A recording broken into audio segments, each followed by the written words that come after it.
naftayda iyo maankaygaba marna kumaan oran tanoo kale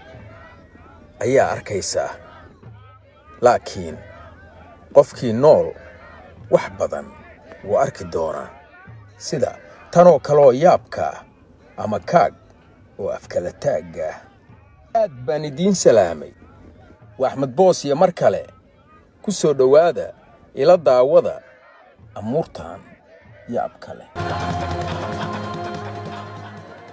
waa Hindiya dadkan meesha ay ciida ka rogayaan waa qabri oo qof baa ku duugan sheekada waxay tahay ay ku soo qoreen meesha waa nin aad looga dambeeyo oo follower badan leh dad aad u fara badan ayaa raacsan oo ka dambeeya dadka ku xiran iyo xirtiisaba waxay aaminsan yihiin in uu leeyahay awood xadaaf ah ninka magaciisa waxa la yiraahdaa Dardaraam waayadii la yiri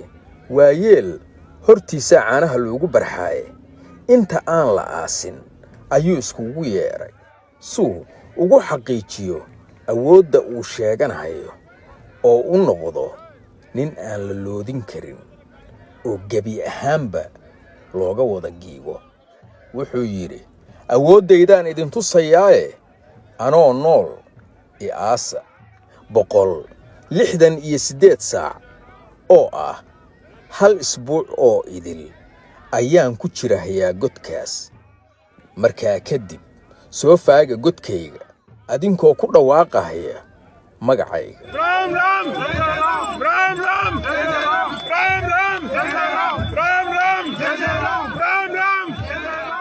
markaas ayaan soo bixi doonaa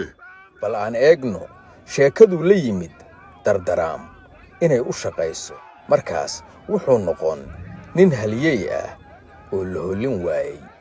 candhuufta dib bay u laqi doonaan kuwii damcu ka galay sadanadiisa waxaa lagu tilmaami doonaa nin wixiisa cad yihiin oo gobolka iyo geyiga oo idil looga wada giigo waa haddii asagoo nool laga soo saaro haddiise laga soo bixiyo asagoo meyd ah oo fashilmay oo masana fuuray halkaas waxaa ku soo idlaan doona Dardaraam sadanadiisii iyo awoodduu sheegan jiray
war waa maxay